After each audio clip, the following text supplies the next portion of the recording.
اللهم صل على محمد وآل محمد۔ ناظرین اکرام، اسلام ایک ایسا دین ہے جو زندگی کے ہر پہلو کو منور کرتا ہے۔ عبادت ہو یا معیشت، سیاست ہو یا معاشرت، ہر میدان کے لیے قرآن و سنت نے رہنمائی کی ہے۔ تجارت اور معیشت کے بارے میں اسلام کی تعلیمات اتنی جامع اور عادلانہ ہیں کہ اگر دنیا ان پر عمل کر لے تو معاشی ظلم، استحصال اور محرومی کا خاتمہ ہو سکتا ہے۔ ارشاد باری تعالیٰ ہے، اور ناپ تول کو پورا کرو اور لوگوں کو ان کی چیزیں کم نہ دو اور زمین میں فساد نہ پھیلاؤ۔ ناظرین، اسلامی معیشت کا پہلا اصول دیانتداری اور انصاف ہے۔ تجارت میں دھوکہ، جھوٹ اور کم تولنا صرف گناہ نہیں بلکہ فساد ہے۔ رسول اللہ صلی اللہ علیہ وسلم نے اپنی عملی زندگی میں تجارت کو شفافیت، دیانت اور بھروسے کا معیار بنا دیا۔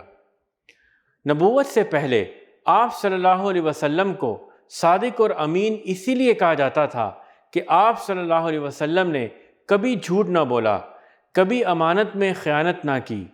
جب حضرت خدیجہ رضی اللہ عنہا کا قافلہ تجارت رسول اللہ صلی اللہ علیہ وسلم کے ہمراہ گیا تو آپ صلی اللہ علیہ وسلم کی راست گوئی، امانت اور دیانت کے وہ نظارے سامنے آئے کہ واپسی پر غلام میسرہ بے ساختہ گواہ بن گیا۔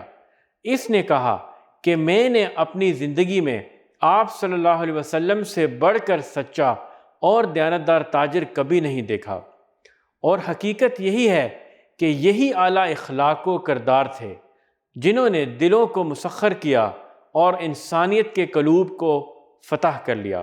آپ صلی اللہ علیہ وسلم نے تجارت میں عدل و انصاف قائم کرنے کے لیے واضح ضابطے قائم کیے۔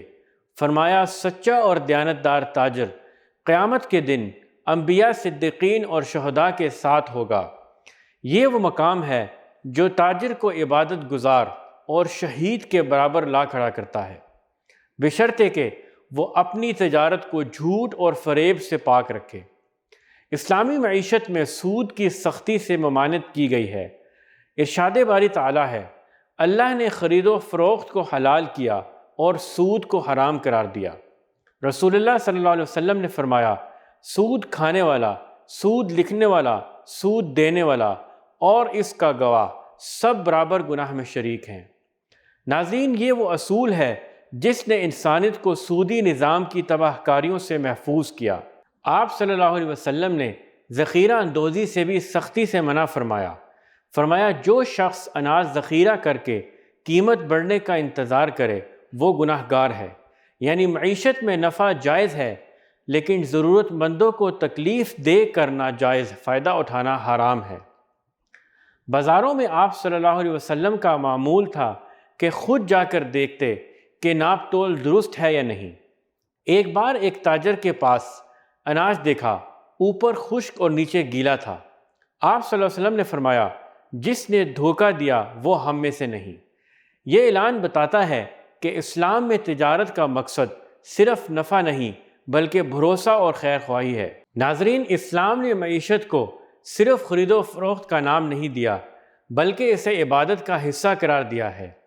یتیم کے مال کی حفاظت، وراثت کی منصفانہ تقسیم، زکوٰۃ اور صدقات کا نظام، یہ سب مل کر ایک ایسے عدل پر مبنی معاشی ڈھانچہ قائم کرتے ہیں جو اسلام کی بنیاد ہے۔ آج کی دنیا میں معیشت طاقتور طبقے کے ہاتھوں کا کھلونا بن چکی ہے۔ دولت مند کمزوروں کا استحصال کر رہے ہیں، کرپشن نے جڑیں پکڑ لی ہیں اور سودی نظام نے انسانیت کو زنجیروں میں جکڑ دیا ہے۔ انسانیت کو سکون چاہیے تو اسے رسول اکرم صلی اللہ علیہ وسلم کے عطا کردہ اصولوں کی طرف لوٹنا ہوگا۔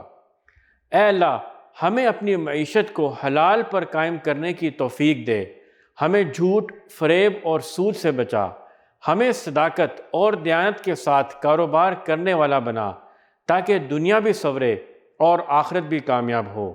آمین۔